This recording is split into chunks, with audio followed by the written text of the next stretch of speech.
Olá, meus amigos e minhas amigas, aqui na Livraria Entre Livros, com imagens de Luiz Carlos. Sarau 16 conversa agora com o jovem escritor Cícero Laurindo, que está nos trazendo o seu terceiro e penúltimo livro, O Lusitano e o Mar, um romance. E antes de nós abordarmos o livro, vamos saber um pouquinho da história do nosso querido Cícero. Nasceu aonde, Cícero? Eu nasci aqui em Teresina mesmo, na capital. Sim, e passou a infância aqui também? Também. E como foi a infância, os seus estudos, onde é que você estudou? Estudei uma parte da minha vida em escola pública. Atualmente consegui ensino superior, né? Estou me formando em filosofia, Universidade Federal do Piauí. UFP. Na UFP. Uhum. E sou professor também, estagiário também. Estou fazendo alguns estágios. Sim, você está lecionando o quê? Filosofia. Filosofia a mesmo, a própria área mesmo, sim, certo. E a literatura, como é que ela aparece na tua vida, Cícero? Sim, eu, na minha adolescência e infância, eu não gostava muito de ler, né? Foi algo assim, gradativo. Sim. Fui me conscientizando da necessidade de aprender a ler e acabei gostando. Fazia muita história em quadrinho, gostava de desenhar. Aí teve um momento que eu resolvi escrever as minhas dores, minhas confissões. Sempre escrevia poemas, né, dores, né? Tá. Aí disso aí foi surgindo os primeiros romances. Sim. No caso, esse aqui é o terceiro. Sim, é o terceiro. Aí o primeiro que você fez, qual foi? Como é? A Batalha de Lumiel, o nome. Sim, esse aí já era poesia? Não, ele é uma história de mitologias judaico-cristãs, sobre anjos. Sei. Sim. Aí tem a Confissões do Girassol, que é outro livro. Sim. Que ele é um segundo que ele fala sobre confissões, que são poemas. Tá. Sonetos. O primeiro, um romance, o segundo já poesia e depois o terceiro você volta ao romance novamente. Sim, romance novamente, que é O Lusitano e o Mar. Certo. O seu livro, o que é O Lusitano e o Mar? Logicamente, sabemos nós que o nosso país foi descoberto pelos lusitanos, que tinham, né, o mar como uma das suas paixões, né? A busca de novos continentes, de novos mundos, né? Grandes navegações, né, que partiam daquela área ibérica, né? Espanha, Portugal e tudo mais, Sim. né? E aí você criou o seu romance. Sim, eu fiz uma pesquisa histórica. Eu tenho um grande fascínio pelo Brasil pré-colonial, o Brasil antes de se tornar colônia, né? Sim. No caso no século XVI, Portugal era uma grande potência naval, tinha uma das maiores potências bélicas navais, eles faziam terror naquela época e eles começaram a colonizar, aliás, começaram a principiar, conhecer, explorar, aliás, não certo é explorar o Brasil antes de ser chamado Brasil, né? No caso era Novo Mundo, eles chamavam. A terra onde tinha o pau-brasil, né? Que era um pau vermelho, né? Que tinha um pó que ele tirava para fazer o corante. E nesse tempo, Portugal, ele degradava criminosos, bandidos, pessoas ruins, né? Que faziam coisas na corte lá e jogava tudo para cá, no nosso continente. E nesse tempo tinha um lusitano diferente, que ele era Humberto Boaventura. E ele era inocente. Ele foi incriminado por uma trama de famílias, né? Tinha todo um jogo na corte de tomada de poder. Ele foi incriminado por um crime que não cometeu, acusado de ter matado um cunhado dele, envenenado durante uma consulta médica, né? Então ele foi condenado ao degredo, né? Foi degradado aqui em terras brasileiras, né? E quando ele conheceu aqui as terras brasileiras, antes de ser chamado Brasil, né? Uhum, ele tinha perdido a esperança de voltar, porque era praticamente impossível. O único que podia voltar era o dono da capitania. A capitania não, era o chamado de... que tinha o feitor da feitoria, que explorava, né? Então ele contou a história para o feitor da feitoria, que era chamado Flávio Azevedo. Ele contou a história dele, que essa história emocionou todo mundo, e também ele tinha experiência médica, ele curou várias pessoas, até índios que tinha. Ele conheceu também algumas tribos canibais, um livro retratado dessa parte, que ele foi pego por alguns índios canibais daquela época, né? E por último ele acabou fazendo tanta amizade com esse feitor que esse feitor, ao final, ele cometeu suicídio, passando aparentemente as roupas dele como um disfarce para ele voltar para Portugal disfarçado com a identidade dele. Tá. Aí, no final do livro, tem toda uma reviravolta, onde ele volta para Portugal e conclui a sua vingança, né? Que é algo que muito se parece até mesmo com o Conde do Monte Cristo, né? Tem um pouco dessa referência nele. Sim. E você... esse terceiro livro, há quanto tempo você está com ele pronto? Eu estou com ele, escrevi ele em 2017. 17, Sim, tem 2 anos. Sim. Já estamos no 3º ano, já Sim. tem que se acostumar que nós já estamos em 2020. Eu escrevi ele entre 2017 e 2018. Escrevi para um concurso literário em Portugal, que era a união de todos os países de língua portuguesa. Ah, que interessante. Sim, só que eu não ganhei o primeiro lugar, né? Sei. Outras obras ganharam. Eu escrevi ele totalmente dentro da temática lusitana, exatamente para agradar o pessoal de Portugal, né? Eu sei, claro, sim. E aí, e você, por exemplo, nos seus escritos também, você se utiliza de redes sociais, essas coisas assim? Sim, as minhas publicações atualmente são todas online, né? Fiz algumas tiragens lá no início, independentes, Sim. só que eu tive a ideia mesmo de botar mesmo na internet. São vendidos no Amazon, amazon.com. Sim. E aí, no caso, você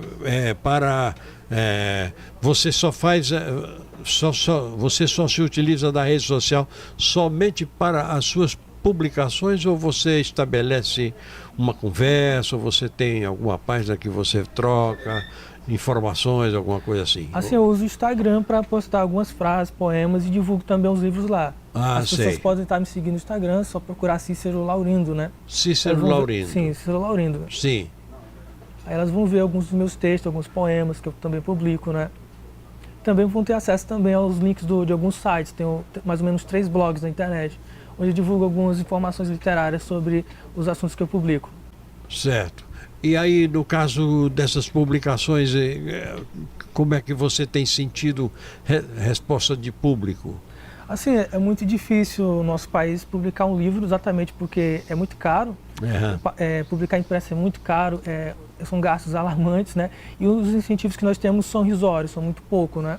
Isso. E os poucos incentivos que nós temos são muito concorridos também, né? Porque no mercado hoje editorial tem surgido cada vez mais novos escritores, exatamente porque o avanço tecnológico também das tecnologias de informação, como o Facebook, o WhatsApp e a nova plataforma também do Amazon, né? Tem possibilitado a chegada do mercado de mais escritores, né? E a concorrência está sendo ainda maior do que antes, né? Sei, certo. Então, você terminou esse livro, então, em 2018, né? Sim, em 2018 foi finalizado. Foi finalizado, tal. E depois dele, você já tem coisa? Olha, estou escrevendo um livro atual chamado O Dia que eu Conheci Seu Coração, que conta a história de um respeitado cientista, defensor de uma teoria reencarnacionista, onde ele cria uma máquina que faz as pessoas se recordarem de vidas passadas. Seria um neuroregressor de memórias passadas. Esse cientista criou exatamente porque ele tinha vários pacientes na área de psicologia que tinham traumas, e a maioria desses traumas que eles tinham, como síndrome do pânico, depressão, etc., era recorrente de vidas passadas. Então ele criou uma máquina que emitia ondas, e essas ondas faziam as pessoas entrar em transe e regredir nessas vidas passadas. E nesse livro conta a história de 7 pessoas. E essas 7 pessoas têm vidas passadas conectadas entre si, né? E ele tem um romance de uma vida passada onde ele foi um soldado nazista que se apaixonou por uma judia no campo de concentração, né? E os dois foram pegos, né? E eles acabaram morrendo dentro de uma câmara de gás, né? Ainda estou desenvolvendo essa trama, daqui no fim do ano esse romance vai sair. Sim. Então, sempre você tem pela linha sua assim, são seus romances são muito, eles são muito cheios de muita coisa diferente, né, de pesquisa assim, que você gosta, né, de história, né, você misturar a história, né, fazer um link entre a história e a realidade, né? A ficção, né? Sim, a história e a ficção, não é isso? O real e a ficção, sim, né? O real ele se confunde, né, com o que é ficção. A ficção se confunde com o que é real, né? As pessoas leem e até acreditam que, lendo esse livro, até acreditam que essa história realmente aconteceu, né, do lusitano. Quando na verdade ela não aconteceu. Tem alguns fatos que aconteceram, muitos desses fatos aconteceram, né? Só que os personagens em si não existiram, né? São todos fictícios. Eu sei, sim. Mas isso é um estilo seu, não é isso? Sim, é um estilo literário. Estilo literário seu, né? E o que você gosta de ler? Assim, eu gosto de ler muita mitologia mesmo, livros biográficos, mas de romance assim eu já li um pouco assim de Jorge Amado. Sei. Já li um pouco de Machado de Assis, mas nunca concluí essas leituras, né? Sim. Eu também acho a leitura dos clássicos muito assim, muito recheada, assim, muito mecânica, muito parada, assim. Sei. Eu acho que hoje em dia a descrição dos livros, você lê hoje um romance Cassandra Kelly, Cidade dos Ossos, né? Esses romancistas atuais da modernidade, eles têm uma descrição mais acelerada, mais rápida. É mais prazeroso de se ler também, né? Sei. Naquele tempo eles são muito pautados assim ainda na poesia, naquelas rimas paradas ainda, né? Sei. Então, isso aí, no caso, é uma técnica que você usa. No caso, você faz a leitura para também fazer, aperfeiçoar o seu estilo, né? Também. Baseado no que você leu dos outros, né? Você faz a crítica sua. Sim. Para que você, através do que você aponta, que você gosta, que não gosta, você se aperfeiçoar, fortalecer o seu estilo próprio, né? Exatamente. Sim, exatamente. Falou tudo que ia falar. Sim. Por isso aí, então, você gosta muito do Machado de Assis e do Jorge Amado, né? Sim, o Machado de Assis porque ele tem essas tramas psicológicas. O romance dele lida muito com os sentimentos, raiva, rancor e tal, que a gente acaba entrando nessa trama de sentimentos e se perdendo nela, e se confundindo também nessa trama também. Eu gosto muito dessas coisas de romance psicológico também, que mexe com a mente da pessoa. Eu sei. E o Jorge Amado é porque tem aquele lado baiano de ser, né? Que mistura, tem humor, essa coisa toda, né? Com a realidade daquela região nossa lá, não é? E o Piauí se insere na sua literatura de alguma forma? Aqui no Piauí eu tenho como referência a minha irmã, né? A Fran Lima, né? Sim. Que lançou The Dark Knight, A Noite da Paixão e do Medo, né? Que ela foi a minha primeira referência, né? Ela publicou um livro, né? Sendo teresinense, tudo, né? Isso meio que me incentivou também na época, né? A publicar meus livros também, ir atrás também. Sim. Tem aqui também o Enéas Barros também, ele deu um concurso aí. Já dei uma olhada em alguns livros deles também. Sim. São ótimos autores também. E tem muitos outros que eu poderia citar aqui, que no momento eu não estou me recordando muito bem. Sei. A sua irmã teve muito bem lá no Salip, não é? Sim.